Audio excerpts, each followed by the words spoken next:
Reyes, and it's Inspiring Adventures. I'm so happy that you're here with me, and I'd like to introduce you my new friend, Clara Capano. Hi, Clara. Hi, how are you? I'm doing great. I feel so bad. I'm a little rushed and a little crazed right now. How are you? Hey, I'm doing great. That's life. We just got to sometimes roll with it.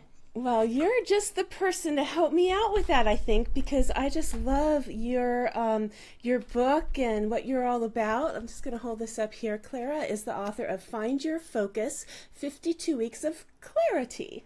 I love Yes, that. thank So, you. yeah. So tell me a little bit about yourself, Clara. So, by trade, I am a author, speaker, and business coach. So, I really work with people one-on-one and in groups to just help unlock them, to help empower them, and really get them focused on what it is that they want both for their life and for their business. And I've been doing that for many years. I love what I do. And then on a personal note, I live in Colorado. I'm from California. I'm a single mom, have a 12-year-old son. Love doing yoga, kickboxing, and just having a good time and just being around good people. Well, I love that kickboxing thing. I used to do kickboxing when my kids were small, Hmm. really small. My youngest is 18 now, so this is a while ago, but I can Yeah. see myself doing it again. Do you remember hearing about Taibo? Hmm. Okay, so like when Yeah. Taibo came out, my mother-in-law gave me these videos, and that's how I started. But I did join the gym, and did cardio kickboxing, and did some karate classes and yoga. And the reason why I joined all these classes at the YMCA is because they had free babysitting, and I would stick my baby in there. I know. I'm actually opening a kickboxing studio, so I'm in the process of Really? doing that too. Oh my gosh! Give free babysitting, you'll get a lot of I people who know. go. So how neat that is. Well, what got you to where you wrote this book and started, adding this to your Yeah, so repertoire? it's a great question. Writing has always been my passion ever since I was a kid. I loved to write, and it was always my dream job. But I didn't know what I would write about. I always wondered, would I be more like a Stephen King or write novels? And I would start a few things and not really get them going anywhere. And then in about 2004, I started on the track of being more of a coach and a trainer. And I just started seeing how short stories really illustrate points and people resonated with them. So in about 2009, I just started a blog. And it was just a motivational coaching blog. It was not anything that was industry specific. And every week I just did a short story that tied it into either life or business to, again, help get people clear, helps keep them motivated. I just find that sometimes we overcomplicate life. And so I tried to make them very simple. And then as I started growing my business on the speaking circuit, I knew I needed more credibility. And so I thought now's the perfect time to take the jump and get my first book going. And I thought, what better way to do it than with all of these stories? So I started compiling them together, and I went through about 300 of them to find the top 52. Wow, over 300 of these you have Yeah. from your blogging days? Oh, that's Hmm. amazing. I wrote a book too, and it's from my blog. Also, like little stories of my life, and it was my life journey, is what I called it, because I went through like a transformational change through this Hmm. process, and so I published that. But I know how hard it was to just edit down and make a book out of my stories from my blog Hmm. posts, but to come from 300 to 52, my goodness. Yes. These are golden, though. These are like the Aesops Fables of your business coaching. That's Well, thank you. Yeah, I tried to find the ones that I found over the years really resonated with people as well as myself, and most people really, got a lot from. And in reading the book, which you can see, the idea is to take the book over the course of a year, and you would use and read one blog entry, and then it has a journal to go with it. So you could right. read the entry and then say, this is sort of what I want to do this week in alignment with the blog. And so it's to Mm. help keep you on the path. So you don't just pick it up once, it's actually kind of a workbook along with it. Yeah, that is great. I love that. And I love, well, when I got into blogging, that's how I started, with people giving, not challenges, but prompts, Mhm. So it's kind of like a prompt for your life. Right. Oh, I love Yeah. it. I love Yep. that. I So, do. well, tell me what inspires you. You shared with me in the, pre questionnaire that I have for my guests about some of the people in business that inspired you. So who are some of the people that have inspired you to do this type of work? You had mentioned kind of that you had a life transformation, and I did too. I really kind of came from a place of logic and very left brain oriented, but I never really felt myself in doing it. And I think it was, probably in about the mid 2000s that I was in a management position, had a great job, great company. They supported me a lot, but I just knew that I was not honoring myself. And that's when I started really looking out some mentors and having people that really started to believe in me more than I believed in myself. One of them was one of my first bosses. Her name is Karen Bernardi, and she helped me get started in real estate, but she just very dynamic, very powerful woman in business. And so for me to see that, to know that, you can just accomplish anything you want. And then going into just the managing that I did. And then eventually one of the companies that I work for is called Ninja Selling. And Larry Kendall is the owner of that and the founder of that. And really just knowing that he believed in me and helped to open the door so that I could really just spread my wings, and then my whole Ninja family. And what really inspires me is helping people. I know that we all have challenges in life, and a big part of what allowed me to get to where I want to get to is just having people around me. Yeah, Ninja Selling. Ninja Selling. Amazing. Larry Kendall. So that ninja. I was going to ask you. I'm glad you brought that up, and I'm sorry to kind of interrupt you, but no, that's fantastic. Kind of blows my mind a little bit. But we are connected, and I've been talking about that, how connection is so important. And when we meet somebody, something, I think that might have been what attracted me to you with that Ninja Selling in your byline. And so tell me more about that. It changed my life. It's a selling system, and it was born in the industry of real estate. So, but it's so much more than that. We really focus on mindset. And I think that was my biggest challenge is we all have programs, and learning how to reprogram my thought process into one of scarcity into one of abundance, to reprogram my brain to see that I am worthy. One of the things that we do in our Ninja classes is we read the Marianne Williamson, Our Deepest Fear. And I read that for the first time, and it just resonated with me so much because I realized that I was playing small, and I was always the girl in the background because I was afraid and didn't feel worthy of my own voice. And so that's a big thing for me is I see that in so many people that I work with, both on the business side and on the life side. I think we hold ourselves back because of fear, uncertainty, whatever it is. And I really just want to help people see the true potential that they have, the true gift that they are, and that by holding themselves back, they're really, I'll say, stealing from the world because, we really have so much to offer, and all of us are so different, but we have a message, and we are worthy. By holding yourself back, you're stealing from the world. Explain that a little bit more. Well, I just think our own authenticity brings our own gifts. And even though you and I may have the same message, we'll still say it, live it, breathe it differently because of our backgrounds and who we are. And sometimes they may hear my message, sometimes they may hear your message. And if I hold myself back and hold back my voice, I may not be able to connect with somebody else who needs to hear that message. Yes, I believe that. And there's room for everybody. There's somebody out there who needs to hear it. And that's what I love so much about Ninja is that space of abundance, and coming just from the industry of real estate, everybody knows 12 different realtors. And so it's very easy to get in a scarcity mindset, but this really unlocked it. And now we're taking it into other industries. And, I use it in all of my coaching, and I use it with my family, and it's just amazing to start your day with gratitude, to have the affirmations, to really start with living your life first and then finding a way to have business support your life. So one of the things that I do with a lot of my individual coaching clients when we put their week together is I have them plan their life first, and then work fits in after that because we have to have a life. I strongly believe that. I post my weekly schedule every week. I don't have a business schedule and a life schedule. It's you get everything when you know me.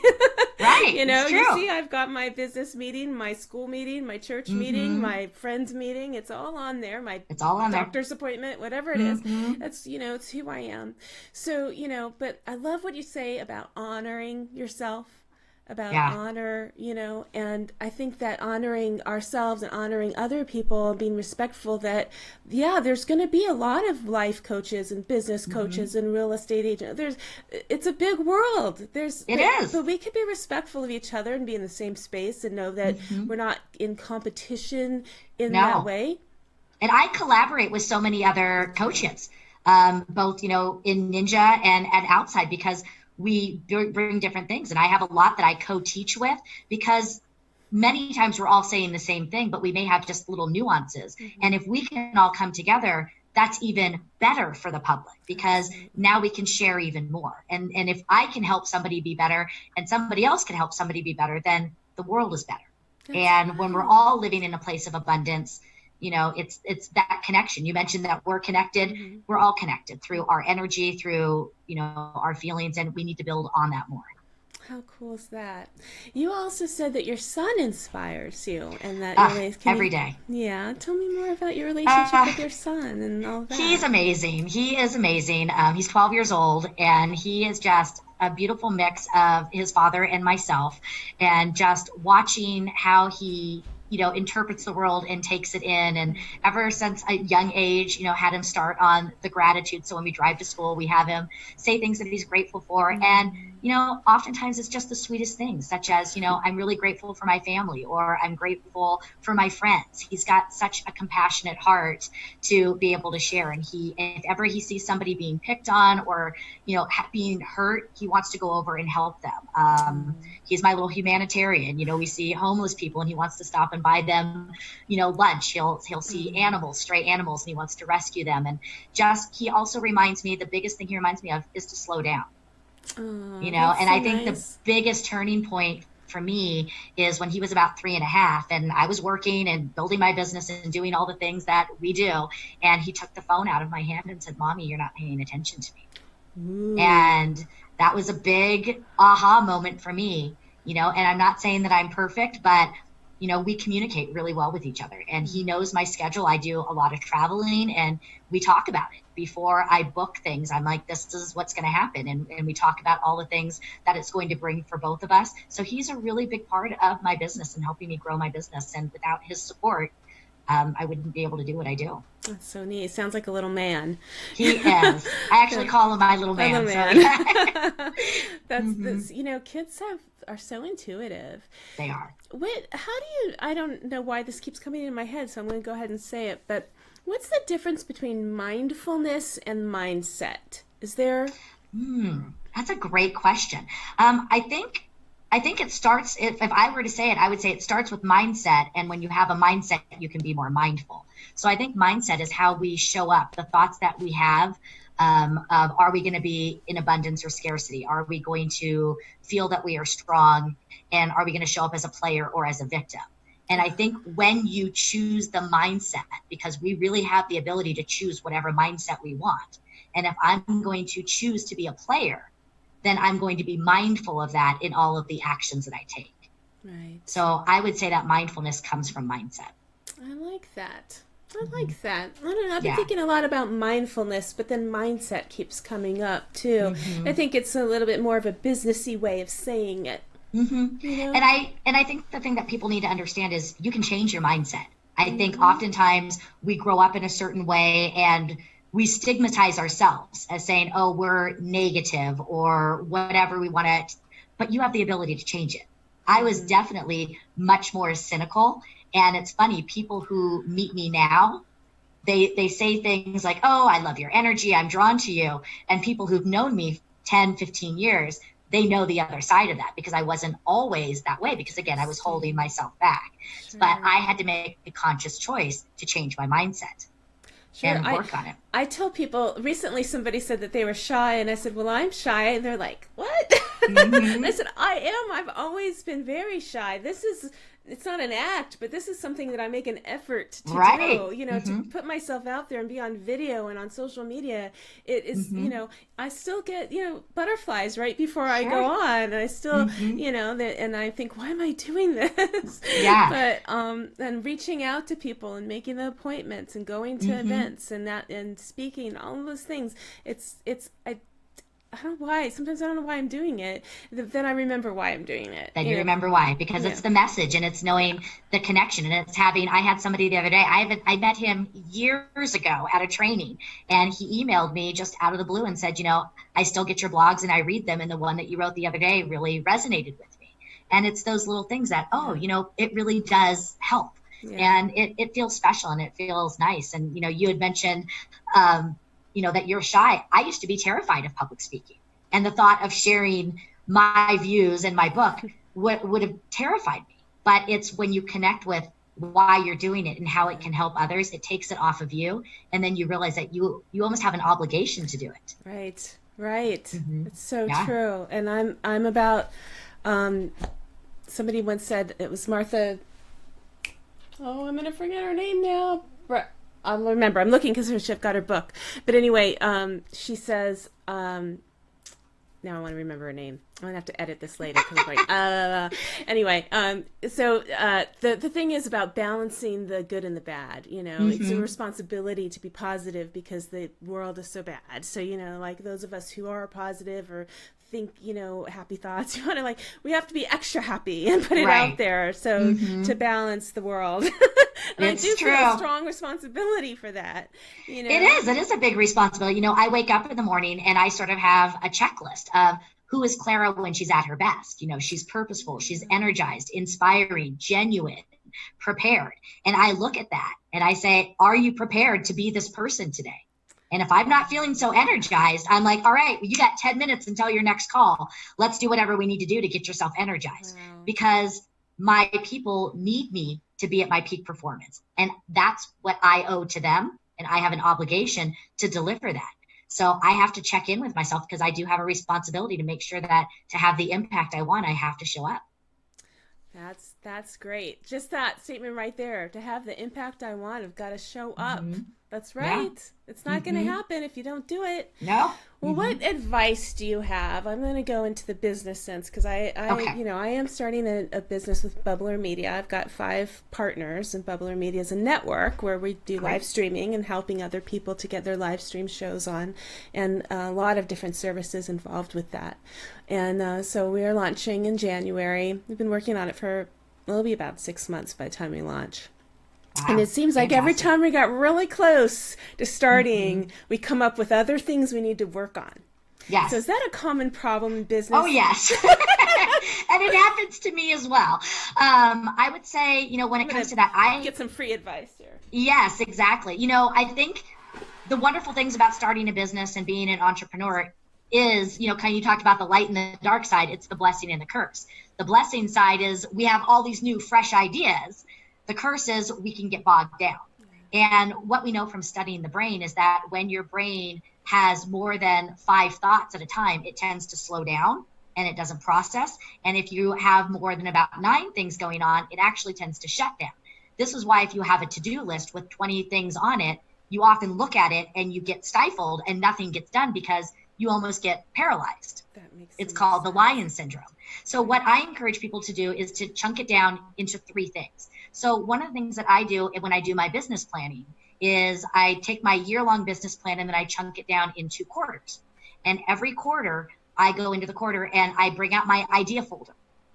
And I have all my ideas in my idea folder. And I say, okay, based upon what I need to accomplish and what I want to accomplish, what are the 3 things I'm going to start with? Are they in alignment with my goal? Are they really going to move it? And those are the 3 things that I work on for the next 90 days. And I don't start any new projects until those 3 things are done. If I get them done in 2 weeks, then I can go and dig back into my idea folder. And when new ideas come up, I just write them down and I put them in my idea folder.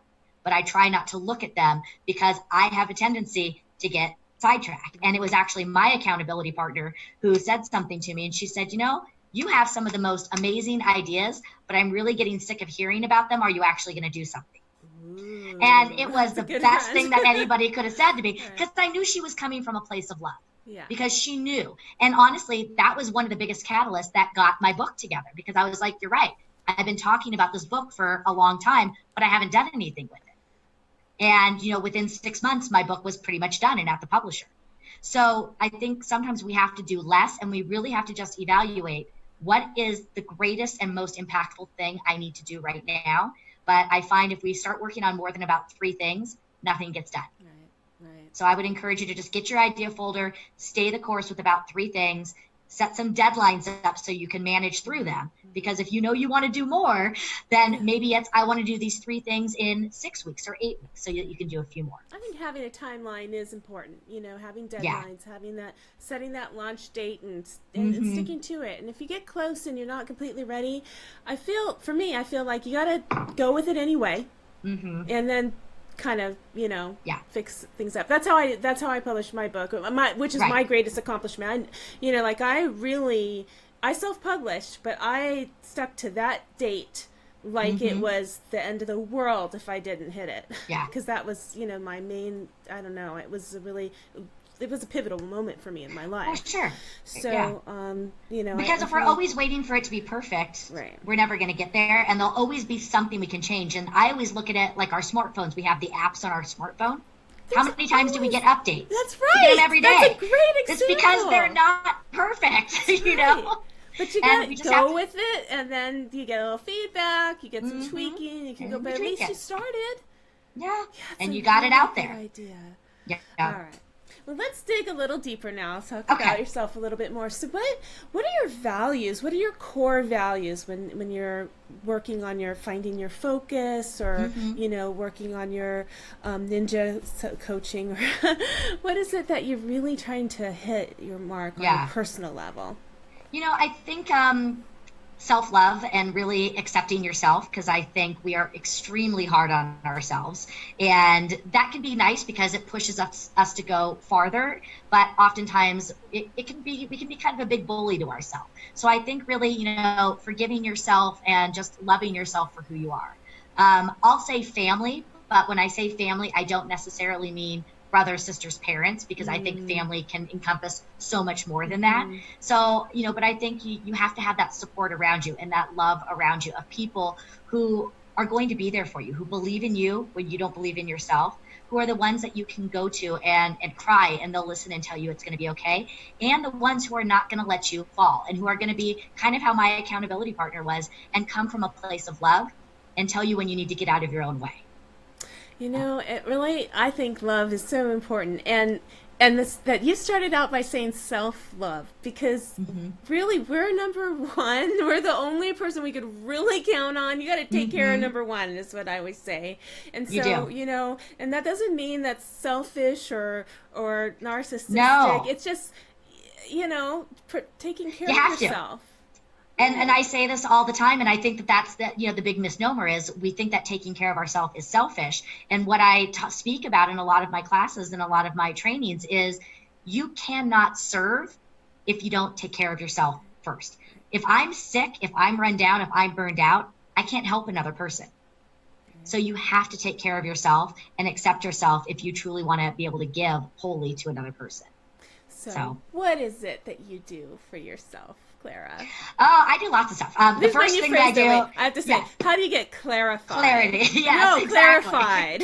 I want to get the clarification on that. Yes, so I just had to get a couple of those things in because I just love it. And that's actually how it all came about. So, you know, the first thing that I really do is I sleep. Sleep is important to me, and all of my friends laugh, and if anybody of my friends are watching right now, they're probably laughing. In fact, my sister just got me a t-shirt the other day that said, "I work out, just kidding, I take naps," because sleep is my secret weapon. You know, in order to be at my peak performance and to have the energy, I have to go to sleep. So I usually go to sleep by about 8:30, 9 o'clock at night, but I'm up at 5 in the morning. And I cherish that time because it keeps me rested, it keeps me healthy, and it keeps me on part with what I need to do. I do yoga. Like I said, I do the kickboxing. I really try to take downtime. I feed my soul and my brain a lot. So I'm constantly in a book. I listen to podcasts daily because I know that you're either growing or you're dying. That's a good I one. do believe laughter is the best medicine. So I love to laugh, and I will do it as much as I possibly can. I'm kind of silly. I make fun of myself and I laugh at myself all day long. But my dog, my son, my sisters, I watch comedy shows all the time because I just think it's so important to do that. You Well, know? that's awesome. So now you're going to be watching me on Bubbler Media all the time. Yes. And how can we connect with you? How can our viewers find you and Yeah. follow you and see what you, and then you can tell us a little bit about what you might be doing next. Perfect. So I do have a website. It's just www.clarity.com, and the Clarity is spelled CLARA-TY. I'm on Instagram under Clara Capano, Facebook under Capano Consulting or Clara Capano, Instagram, Twitter, LinkedIn, so you can find me in all those good places. That's awesome. Okay, that's Yeah. great. And what next for you? Do you think you'll be coming up with another book or Oh, more yes, it's already blogging? in the works. Yeah, it's already in the works. So I've given myself about 18 months. So I have about 16 months to go. And it's going to be diving more into what I call the human operating system and just learning how to manage ourselves and better support ourselves in growing the way that we want to grow. Considering starting a podcast, just, I really want to go more global with my speaking and my training so that I can just help even more people. Oh, well, I think I wish you so much success. I'm sure that Thank I'm you. going to see you out there again and again. And I look Yes. forward to that and to seeing your book and human operating system. That is brilliant. I love Thank that. you. Hope you go Thank you. register that right away. That's a good one. And then, it's just been such a pleasure to talk to you and Yes. to learn all about your book and about your program, 52 Weeks of Clarity. Fantastic. So, and you can find out more about that on the website, everybody. She's got a really great, and lots of great videos on YouTube, by the way, too. Yes, So that's love true. that. You should, consider doing some live streaming. I think that I would know, be great. I have. So You can make podcasts out of that, too. that's what I would like. I might have to pick your brain and have you help me with some of that. Be my pleasure. It'd be my pleasure, too. So, any questions for me before we go? We have about 3 more minutes. No, I just want to say thank you so much for doing what you do because you create a platform for people like myself to help others and really just get a community going. So thank you so much for what you do. Oh, thank you. I just love it. And I want to thank my co-host or, my producer, Cindy, who's behind the scenes right now. Cindy Harrison from Create This is helping me out here. She was warming up the seat for me before I got here. And so I want to thank Cindy and everybody at Bubbler Media. Thank you so much for watching today. And if you're watching the replay, thank you so much for tuning in here at Bubbler Media and watching Inspiring Adventures. And tonight my guest has been Clara Capano, and she's the author of Find Your Focus, 52 Weeks of Clarity. Let's see, her name's right there. And you can find her at ClaraT.com. And if you want to see more Inspiring Adventures, we're here every Tuesday night at 6 p.m. on Bubbler Media on Facebook. And you can just set your notifications to remind you of when we go live. And then also on Saturday nights, we have last night's show with Miz Meliz. This Saturday night, my guests are Madeline Sklar and Ross Brand. I hope to see you then. And have a great week, everybody. But anyway, thank you again, Clara. It's been Thank such you. a pleasure. Have a Yes. great night, everybody. See you next week.